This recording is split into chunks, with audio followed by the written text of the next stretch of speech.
Hey guys, it's Dr. Larry. This is Wednesday, the second Wednesday of your challenge, day 11. Wednesday of the second week. Welcome. So how's it going? Monday, you should have gotten some great diet and food tips from Allison, our dietitian. Today, it's exercise day, baby. And we still don't have a personal trainer.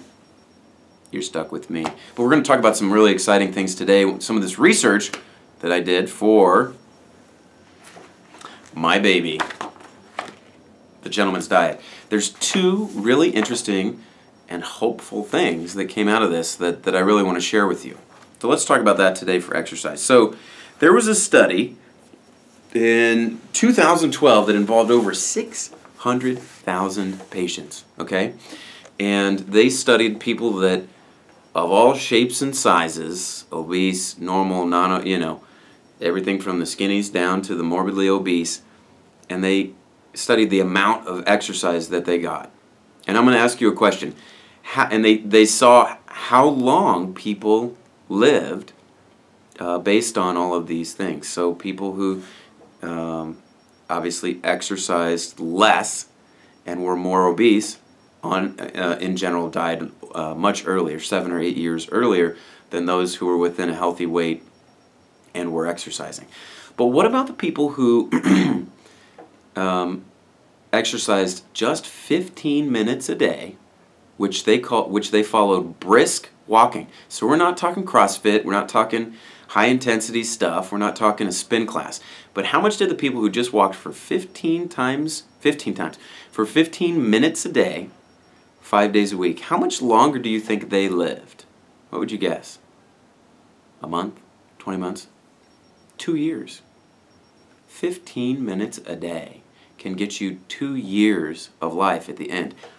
This helped me on the days when I am exhausted and I just can't find the time or the energy. I can always get out and walk for 15 minutes. And it matters. When I do, I know that I'm adding a potential of 2 years that if I otherwise didn't, does it work out exactly? Maybe not. But in my brain, I know that there's benefit to it, even on the really hard days when I don't want to do it. That's an encouraging fact. It does matter. And every little bit matters, which gets me into something else. So let's talk a little bit about exercise versus general activity, okay? So we all know what exercise is. Exercise, we got a general activity over here and exercise over here. So exercise is that structured, scheduled time when you go to the gym and lift weights, or do cardio, or you're on the treadmill, or the bike, or you're swimming in the pool. That is exercise.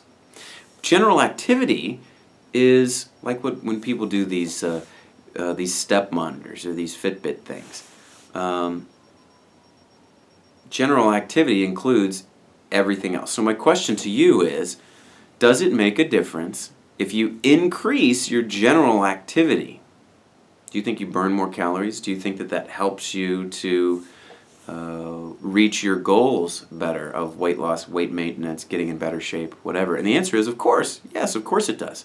So little things you can do. So the question becomes that you have to ask yourself is, okay, I've got my exercise plan, but what are the little ways during the day that I can increase my activity? Little things like taking the stairs, parking farther away, or these things are real popular now. Like if you're at an office, you get one of these office treadmills where you see these people that like walk on the treadmill and they're typing. It's crazy. Allison, the dietitian, even went from sitting at her desk and doing all her stuff to standing up. Now, it's not going to burn 500 or 1,000 calories, right? Like just going from sitting to standing isn't, but maybe in the course of a day it makes a couple hundred calories difference. Again, these things add up. Don't forget, one Coca-Cola has 12 ounces of Coca-Cola Classic has 140 calories. If you drink one Coke per day, assuming everything else is even, you're going to put on 15 pounds in a year. 15 pounds from 150 calories. So if we take that and we kind of flip it the other way and say, well, what if you did just a little bit of extra activity throughout the day? Wherever you can sneak it in, you tell me. What are some ways that at home and at work and whatever that you can take a small step in the right direction of more activity. Up to 100 or 200, burning 100 to 200 calories makes a difference.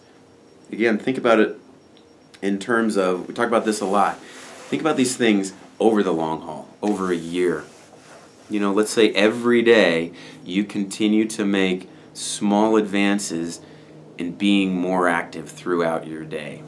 Like, get to work early, park far, walk farther to work from the parking lot. Maybe do a lap or two around there. Just maybe take 5 or 10 minutes and you walk then. People were talking about during their breaks instead of getting on internet. I mean, it's okay if you get on the Facebook group and you're being supportive to everyone else. But maybe you can do that on your phone while you're taking a walk around the building. Or run over and hop on the treadmill for 5 or 10 minutes. I mean, like, as I'm thinking about it now, like when I have a break at the hospital, that's not a bad way to get in some time.